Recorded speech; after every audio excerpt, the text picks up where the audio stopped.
آیت نمبر 147 وما کانا قولہم، اور نہیں ہوتا ان کا کہنا الا مگر یہ کہ انقالو، وہ ہر مرحلے پر اللہ تعالیٰ سے یہی دعائیں کرتے رہتے ہیں۔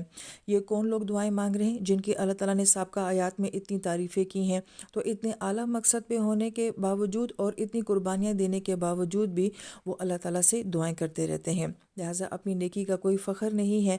پھر وہ کیا کہتے ہیں، ربنا اغفر لنا ذنوبنا، اللہ تعالیٰ آپ ہمارے گناہوں کو معاف فرما دینا۔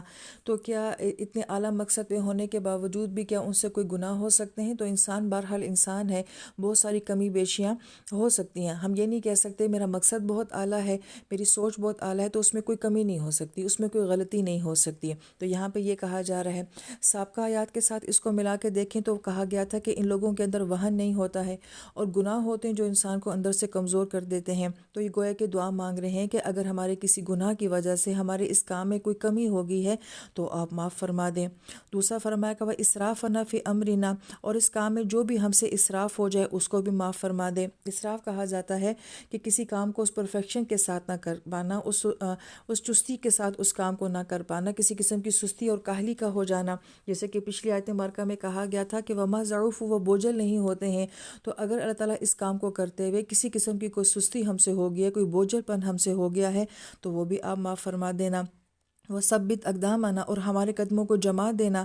اور پچھلی آیت مبارکہ میں کہا گیا تھا وما استکانوا، کہ کوئی کام اگر بہت لمبا ہو جائے تو وہ یہ نہیں کہتے کہ یہ حالات ساری زندگی کے لیے ہم پہ مسلط ہو گئے ہیں۔ تو یہاں پہ کیا کہہ رہے ہیں کہ اللہ تعالیٰ اگر کوئی معاملہ زندگی کا ایسا ہو کہ جو کہ بہت طویل ہو گیا ہے تو ہمیں اس کے اوپر مضبوطی دینا، ثابت قدم رکھنا۔ اور ثبتہ کا مطلب ہوتا ہے کوئی درخت اپنی جڑوں سمیت زمین کے اندر بہت گہرا ہو تو کوئی آندھی طوفان اس کو ہلا نہیں سکتا ہے۔ جب کوئی چیز ثابت ہوتی ہے تو لغوی معنی جو اس کے اندر پایا جاتا ہے کہ وہ نسل در نسل وہ چیز جو ہے وہ قائم رہتی ہے، صدیوں تک وہ چیز قائم رہتی ہے۔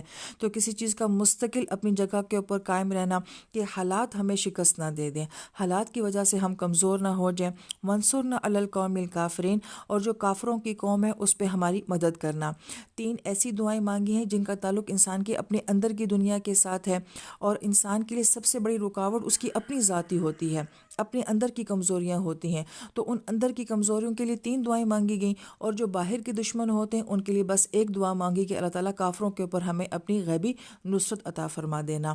بہت گہری بات ہے کہ اکثر معاملات میں رکاوٹ ہماری اپنی ذات بن جاتی ہے، ہماری اپنی کمزوریاں بن جاتی ہیں، ان کے لیے اللہ تعالیٰ سے معافیاں مانگتے رہنا چاہیے۔